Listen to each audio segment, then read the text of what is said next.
All right, lots of different Nintendo Switch 2 news and updates to get through today, starting with Nintendo's official comment on the lack of VRR support in docked play for Nintendo Switch 2, because you probably remember we've talked about this on the channel, and it sounded like, according to Digital Foundry's findings, that it wasn't going to be there, and we now actually have some official comments straight from Nintendo themselves confirming that in docked play, we indeed will not see VRR supported. Doesn't mean it can't come later in an update, but we got to get on the same page with what Nintendo said. We also have some relieving comments about Nintendo not planning to go the game key card route, which so far they haven't for their first party games, but now we have some commitment from the future of their first party releases from a physical perspective that they won't be entertaining that idea. We also have some brand new details when it comes to accessibility options for the Nintendo Switch 2's game chat feature, and probably something that's going to let some people down, which is the recording limit for the Nintendo Switch 2 if you were wanting to record and share your gameplay, because it seems like the same Switch 1 limitation is indeed in place with the Switch 2. And then we also have a little Nintendo Today app view of the home screen sounds, which are all different sounds, so you kind of know what app is being open tied to a specific type of chime on the actual home screen itself, so we'll go over that. Gamescom 2025 just got a little bit more exciting because Nintendo has announced that they will be participating, and we have a detailed look at 4K footage of Cyberpunk 2077 running on the Nintendo Switch from direct capture, which is looking really good and getting some people maybe feeling a little bit more relieved about the graphical performance of the Switch 2 online. So we'll break down all of this info, but before we do, make sure you like, subscribe, and turn on your bell notification to join Sunbro Nation if you're new here. And I want to first kick off this conversation right over at Nintendo Life, where you can see the following article, which outlines Nintendo apologizes for error with mention of Switch 2 VRR TV support. The incorrect information was initially published. So we have the newest update is we finally got some clarity in a statement from Nintendo on this. The information about variable refresh rate support originally published on the Switch 2 site was incorrect, and VRR is handheld only. Here's the full statement we received. Nintendo Switch 2 supports VRR in handheld mode only. The incorrect information was initially published on Nintendo Switch 2's website, and we apologize for that error. On the topic of potential VRR support in dock mode coming in a future firmware update, Nintendo isn't denying the possibility. As they said, we have nothing to announce on this topic. So it is official, unfortunately, at this point, that it's not going to be there. There wasn't some kind of misreporting on Digital Foundry's account, which maybe was like kind of the last hope for this feature being there out of the box. And with Nintendo commenting on it themselves now, we know that even though it was listed on their website once upon a time as a supported feature in dock play, that was an error on their part. It is 100% compatible in handheld play, and of course you do have to have a TV that supports it, and not all TVs have VRR, but it would have been nice to see day one out of the gate. Now we can hope that maybe Nintendo will update this and patch it in a firmware upgrade, but it's also something that I'm just not going to hold my breath for. So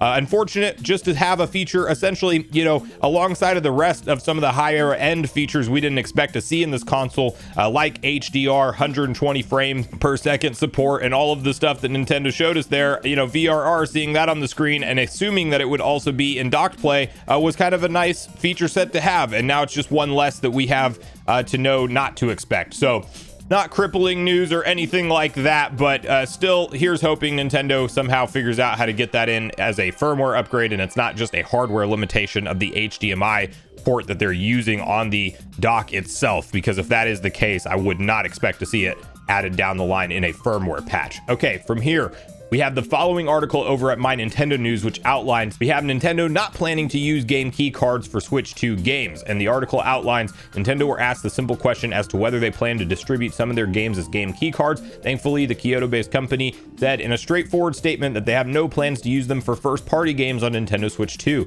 Game key cards have naturally received their fair share of backlash from gamers, so it's good to hear that we are on the safe side on that front for first-party games going forward. And their exact quote reads, "We currently have no plans to use game key cards for Nintendo developed titles." This is something I was expecting to see Nintendo stick to in this current generation, as that's already what we've seen announced from them, but it is nice to have that clarification that midway through the generation they're not going to start putting out their first party releases as a game key card. Could you imagine getting the next Smash Bros and wanting to have it playable, you know, 20 years in the future from now and not have to worry, and lo and behold they release it on a game key card where a server download is required for you to get that game's information on your system. That would definitely be a big blow for physical collectors, and I don't think it's going to happen this generation for Nintendo. But like we talked about in a different article recently, Doug Bowser's exact comments on physical games was that they are a big priority for them in the immediate future. And I do think that as we continue on through the rest of this generation,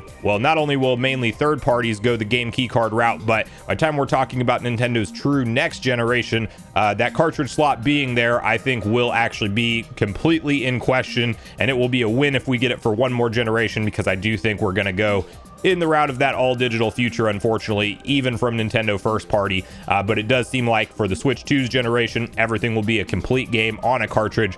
Looking at Nintendo's game file sizes too, that's something that is to be expected. They can actually fit all of their first party content on a 64 gigabyte cartridge. At least I don't foresee them having very big issues with that. I'm sure the next 3D Zelda game will probably come close to filling up a full cartridge like that or something to that effect, but Nintendo tends to optimize their games very well, and they have smaller file sizes than maybe what you would expect them to be, even whenever the scope of the game is rather large, as most of these current ones are clocking in at 20 gigabytes or under, and we know the size of these physical cartridges this generation are apparently 64 gigabytes, and like that's the only option. So that is of course why a lot of third-party devs are opting for that of a game key card, because of the cost associated with a 64 gigabyte cartridge.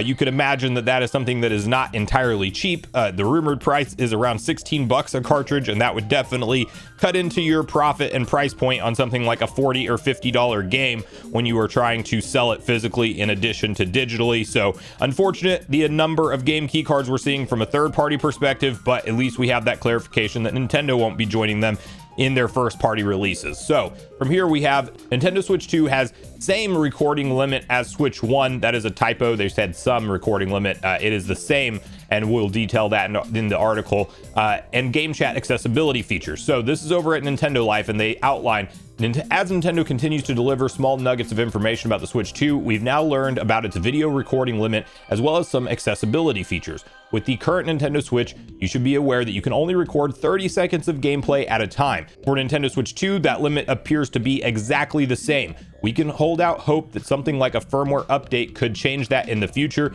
but at least at launch, 30 seconds is the recording limit once again. That news comes from a clip shared on the Nintendo Today app. When you record a clip, it will again be saved in the album, which is the same as it is on Nintendo Switch 1.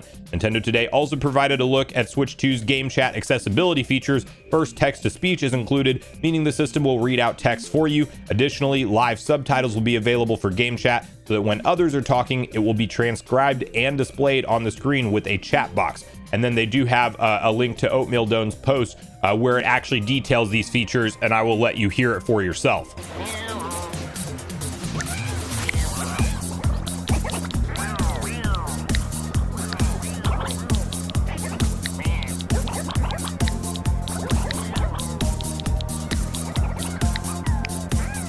どれにする? Now, Oatmeal Dome also points out over from his post that it is not clear if a keyboard will actually be something that is supported, but that would make a lot of sense. And that's what I'm thinking as well. I actually think we are going to get maybe not a first party Nintendo keyboard released, but any USB keyboard should already work. And then we're probably going to get some kind of third party marketed mouse and keyboard accessory for the Nintendo Switch 2. And if you are somebody, you know, of course, that needs to chat that way, if you are unable to speak, this is obviously a great win to support more players at the end of the day and have more people able to participate in game chat. One thing that has come out of this as well that is kind of unfortunate is that it doesn't appear like messaging friends is really a thing on the platform. You actually have to be in a game chat situation like this and do the text to on screen or text to speech through the accessibility options for game chat. Like Nintendo still doesn't have the ability for you to send a direct message to your friend that is online to say, hey, hop into this game or get on game chat or something like that. I think that would have made a lot of sense to facilitate messaging platform on the console itself, but we'll take what we can get with Nintendo, and having live voice chat on system is actually something that we were not sure if they would do this console generation, to be fair. So the fact that it's here, it's nice to see, and who knows if they'll revamp more parts of the online system later on. I also think they should have done away with friend codes and just went to usernames only, but I think friend codes are still entirely intact. Like when we looked at those leaks that suggested that the operating system was the same from Switch 1 to Switch 2, we didn't know just how much of the same it would really be, and that even comes down to the recording limit, which I think they definitely could have upped from 30 seconds with the type of performance enhancements that we get out of this console. Like you probably could have had something similar to that of a PS5, where you do have options like record the last 5 minutes of gameplay at any given time, and that way you can just always go back and save that clip. It's a nice thing to have if something crazy happens while you're playing a game and you want to be able to share that with friends. 30 seconds when you have to actively record those clips is not necessarily the best option. And while this doesn't affect me directly so much because I'm typically playing Nintendo Switch 2 with a capture card anyway, or through a capture card where I can record the footage easily, for a lot of people out there that just want to casually share their gameplay clips, it would have been a nice upgrade if you had longer recording times than something like 30 seconds. But that does appear to be the case with Nintendo's next gen hardware. Okay, from here we have just kind of a nice Nintendo Today app update, which I'm also going to let you guys hear once again in terms of how the home screen sounds for the system. So you can hear the following over from the Nintendo Today app post, where it shows.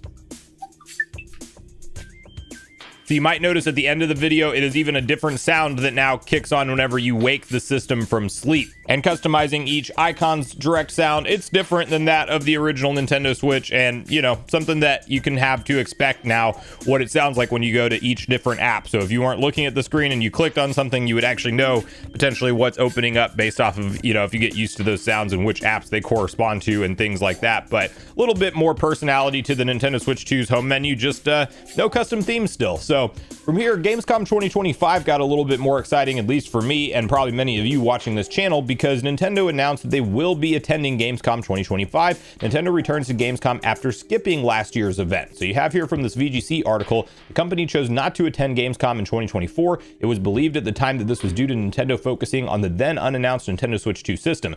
Now the publisher has confirmed it will return to the show, which takes place in Cologne, Germany from August 20th until August 24th. A post on Nintendo's official German account on X reads, "Mark it in red on your calendar. Nintendo will be back at Gamescom in 2025. We look forward to welcoming you from August 20th to the 24th in Cologne." So that's actually a pretty cool thing. It'll be another one of those summertime gaming events that, you know, we're not going to see the days of E3 where Nintendo makes their own announcements, big stuff aligned with any kind of existing gaming presentation or gaming show going on. But I do think that they're going to show up with, you know, obviously their Switch 2 and everything that is in the pipeline at that point in time, with some ready to play things that aren't out yet. We'll probably get new snippets of gameplay and different types of gameplay that we hadn't seen up to that point for upcoming titles. And we may get some small brand new announcements from Nintendo, but they're still going to hold their own separate direct presentation, likely over the summer before Gamescom. And then some of those,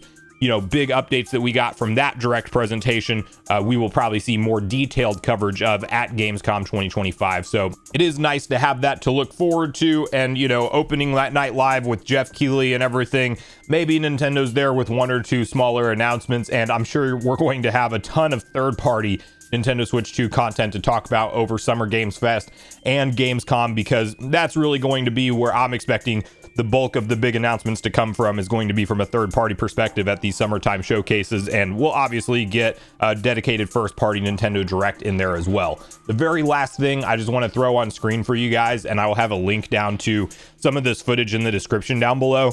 There has been some brand new Cyberpunk 2077 gameplay circulating online, and it looks incredible, guys. It really does. Captured and running at 4K from the Nintendo Switch 2 in docked mode. Now, we know the performance mode for this game is going to target 40 FPS, so not necessarily 60 FPS like it would be targeting on something like a PS5. But whenever you look at these side-by-side screenshots and comparisons in terms of the actual texture quality and visuals and things like that, it is very hard at this point to distinguish a noticeable difference. And I think that the optimization for the Switch 2 system is really shining here from the work of CD Projekt Red, and we're looking at, you know, probably newer builds of the game than what we had before. And listen, something that is just, you know, obviously a technically beefy game, being able to run and look as good as it does here on the Nintendo Switch 2 in docked play is just getting me really excited for the feature set of this console and what we can expect whenever it actually launches. So tons more gameplay than what you guys are seeing here to close out the video available. So I do recommend you to go check that out if that's something you were interested in seeing more of. But let me know in the comments down below how you feel about all the different stories we talked about today. No VRR confirmed in dock mode. Is that a big drawback for you? Kind of like it is for me, because I definitely wanted that feature to be in the Switch 2 at day one. What do you think about Nintendo's comments about them committing to not using physical game key cards? Do you think that that is something we will see them stick to the whole generation, or might they go backtrack that halfway through? And what do you think about the game chat accessibility features, the recording limit, the home screen sounds, and all of the stuff we've learned from the Nintendo Switch 2 OS so far, in addition to Nintendo being back at Gamescom this year? So make sure you share all your thoughts and feelings in the comments down below before you leave, regardless if we agree or disagree. Also, make sure you like, subscribe, turn on your notification bell. And with that, I've been Sunbro, you've been Nation. Thanks so much for watching, and I'll see you guys in the next video.